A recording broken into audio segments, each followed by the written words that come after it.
Hello. According to a recent video released by women's rights activist Kelly J. Keane, she was visited yesterday at home by Wiltshire police. Officers were seeking access to her property without a warrant.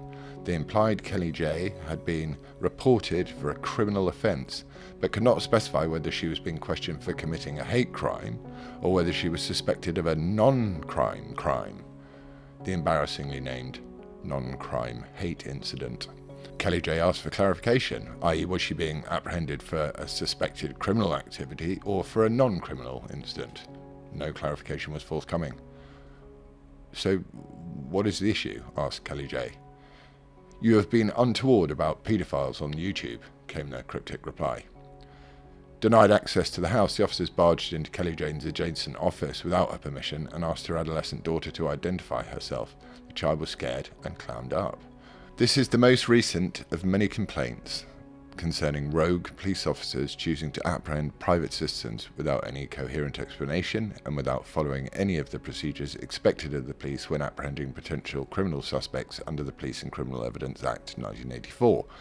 Harry Miller's judicial review and appeal in 2021 was supposed to establish that beyond doubt the police cannot conduct arbitrary and intrusive police interrogations of citizens purely on the grounds that their speech has been reported by anonymous parties as offensive. New police guidance, released recently in July 2022, has made it clear that the police cannot take the law into their own hands and arbitrarily harass individual members of the public with zero regard for the rule of law or individual human rights. We regret to report, however, and in no uncertain terms, that British police forces do not give a damn about the rule of law or about their own guidance, updated and amended ad infinitum. To what end? We all need to wake up. The police have no intention of operating impartially, without fear, without favour. They now operate to enforce the views of trenchant political activists and their unfashionable causes, from BLM to Pride. They won't attend burglaries, scenes of sexual assault or domestic violence, or chase the prosecution of serious criminal gangs operating across the UK. So where are our human rights lawyers? Our civil liberties organisations? Our politicians? The Home Secretary? Be rest assured, the situation in the UK is grim. Let's just let that sink in for those of us who still remember our history lessons from school. A police that serves politically, unaccountable to power, does not serve you. A police force that thinks it is the prosecutor and you are the criminal does not serve you. A police force that cannot distinguish between a crime and a non-crime does not serve you. A police force that doesn't think it has to follow rules and procedures does not serve you. A police force whose members see themselves as above the law does not serve you. A police force that tells you to educate yourself and threatens you with unknown punishments if you don't shut up is not a police force in any British sense. A police force that recklessly, even gleefully, abuses its own power is, well, a sign of great social, legal and political decadence. Are we getting this memo yet?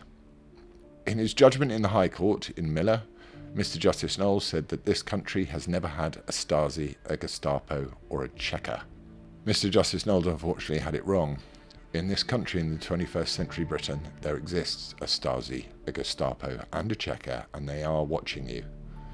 It never just ends with a visit. There is wrongthink. There must be police visits to intimidate people for wrongthink. Then, there are maybe roughings up, arrests without caution or legal advice, extortion of money in exchange for release or criminal charges dismissed, prison or silence, prison or snitch on your family, friends and colleagues, snitch or exile, snitch or you'll never work again. Democracy and the rule of law are today quaint, silly, amusing, out-of-date ideas. They were also amusingly out of date in the Soviet Union too. A bit too bourgeois for our old friend Mr. Stalin's taste. But the Soviet Union was clumsy. There were ways to avoid its clutches and stay out of its ideological reach, dark smoky bars and backrooms at home, but under the glare of social media surveillance, no one is safe. And now the police and social media are joining forces. No, they have joined forces. The arrogance, some say, of the British is that we've always believed that what happened on the continent in 20th century Europe could never happen here. But it has. and we need to wake up.